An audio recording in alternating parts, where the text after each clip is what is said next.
आज हमारे साथ सागर जी हैं और काफ़ी इनकी पकड़ है महाराष्ट्र के पॉलिटिक्स पर, इंडिया के पॉलिटिक्स पर। आज हम इनसे यही चर्चा करेंगे कि जब किसी स्टेट में या किसी रीजन में पॉलिटिकल इंस्टेबिलिटी होती है तो उसका इम्पैक्ट क्या पड़ता है वहाँ की जनता पर। वेलकम सागर भाई। Thank you. सागर भाई, आप महाराष्ट्र के ही प्रॉस्पेक्टिव में अगर हम बात करें, 2019 में नई सरकार का गठन हुआ और तब से आज तक काफ़ी डावाडोल स्थिति रही है गवर्नमेंट की यहाँ पे। तो कुछ प्रकाश डालेंगे कि क्या इसका इम्पैक्ट पड़ा हमारे महाराष्ट्र की जनता पर। यस। धन्यवाद ब्रिज भाई। पहले तो मैं आपको आपके न्यू चैनल के लिए बधाई देना चाहूँगा और आप जिस तरीके से कॉमन मैन को बुला के आप उनके इंटरव्यू ले रहे हो, उनका जो नॉलेज है वो समझ के ले रहे हो, उसके लिए मैं आपको पहले तो बधाई देना चाहूँगा। अभी जो आपने पॉइंट जो रेज किया है वो वैलिड पॉइंट है, सच में बहुत बड़ा वैलिड पॉइंट है। क्योंकि आप देख लीजिए कि किस तरीके से पॉलिटिकल अनस्टेबिलिटी है। आप 2019 की बात मत कीजिए, आप 2000 से चालू कीजिए। 2000 से 2009 तक कंटिन्यूस कांग्रेस की सरकार थी।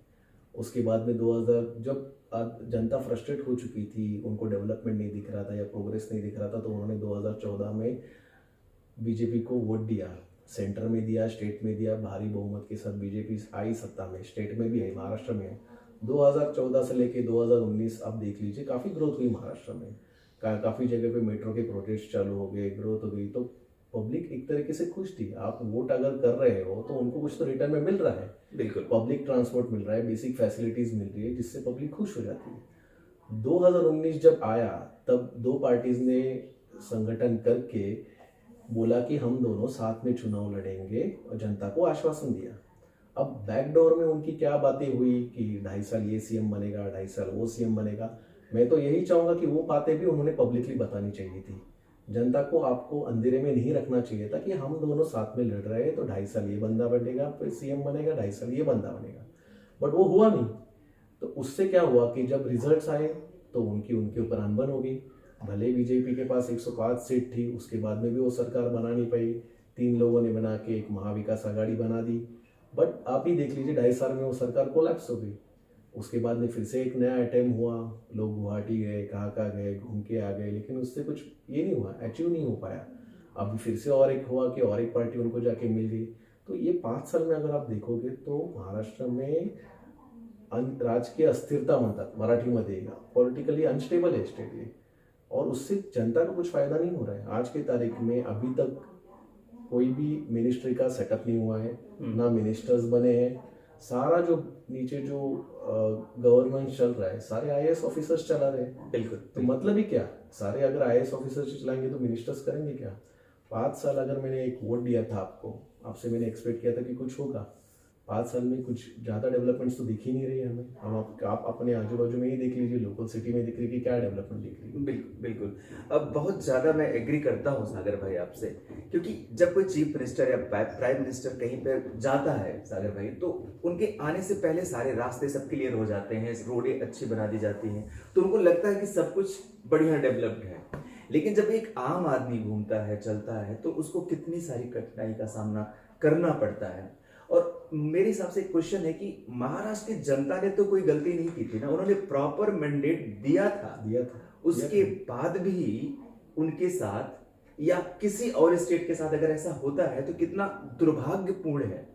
आप कुछ इस पर प्रकाश डालेंगे, जैसे सड़क की हालत, क्योंकि आम आदमी को क्या चाहिए, हमें और आपको क्या चाहिए, रोड चाहिए। आपको लगता है कि 5 साल में कुछ इंप्रूवमेंट हुआ है उस सड़क बनाने में? मुझे तो कुछ दिख नहीं रहा है। अभी देखा जाएगा तो उसमें 2 पॉइंट्स हैं। लोगों ने जब 2014 में जब वोट किया था तो यही सोच के वोट किया था कि सेंटर में बीजेपी एंड मोदी जी रहे, स्टेट में बीजेपी ही पावर में रहे, ताकि वो क्या होता है कि दोनों फिर एक दूसरे के साथ मिलकर काम करते हैं, फंड्स भी प्रॉपर आते रहते हैं। बट जब ये 2019 में जो इन्होंने प्रयोग किया, उसके बाद में इनको फंड्स मिलना स्टेट से, सेंटर से कम हो गया। पैसा नहीं मिलेगा तो डेवलपमेंट नहीं होगी, और पैसा आ भी रहा होगा तो ये लोग प्रॉपरली 3 लोग ही मिल बांट के खाएंगे तो जनता के पास जाएगा क्या? और सड़क के मामले में अगर आप बोलोगे, आज की तारीख में पुणे में अगर आप देखोगे तो बेसिक इंफ्रास्ट्रक्चर नहीं है। आप आपकी खुद की 2 व्हीलर या 4 व्हीलर निकाले बिना आप ऑफिस नहीं पहुंच सकते। पब्लिक ट्रांसपोर्ट आप जाओगे तो बस में भीड़ होती है, आपके बच्चों को भी आपको प्राइवेट बसेस में ही भेजना पड़ता है, सड़कों की कंडीशन खराब है। जब ड्यूरेशन जब रहता है कि जैन से लेके मई तक का, जब काम एक्चुअली होने चाहिए, भले आपके ड्रेनेज सिस्टम हो, रोड के हो, तब नहीं होते। जब जून में बारिश चालू होती तब ये लोग रोड खोदना चालू कर देते। आपने देखा ही होगा आजू बाजू में यही तो चल रहा है। तो ये होना नहीं चाहिए। बेसिक जो मैं देता हूँ, आप समझ लीजिए मैं अगर 15 लाख की गाड़ी लेता हूँ तो उसके ऊपर आप 1.5 से 2 लाख रुपए रोड टैक्स लेते हो, जो भी लेते हो, बट उसके बदले में आपको क्या मिलता है? कुछ नहीं मिलता है। अच्छी सड़क भी नहीं मिलती आपको।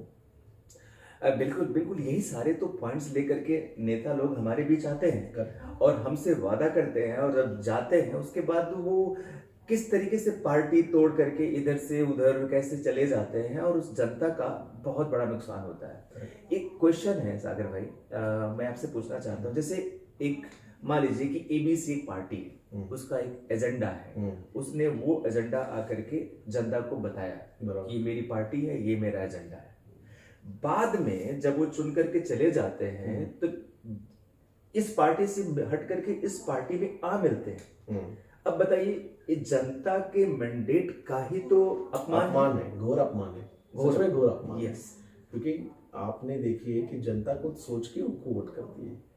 अगर समझ लीजिए कि 2 लोग अगर खड़े हैं, एक साफ सुथरा आदमी है, एक भ्रष्ट आदमी है, तो पब्लिक जो ईमानदार है, जो काम करने वाला है, जो पब्लिक से कांटेक्ट में है, उनके काम करता है, उसको वोट देते हैं। बिल्कुल। हाँ, तो वो होने के बाद में फिर पता चला कि वो तो जीत गया, बट दूसरी कॉन्स्टिट्यूंसी में एक भ्रष्ट आदमी जीत गया दूसरे पार्टी का, और बाद में पता चला कि वो उनके साथ जाके मिल गया। तो पब्लिक को क्या मिला? पब्लिक को कुछ नहीं मिला। बिल्कुल।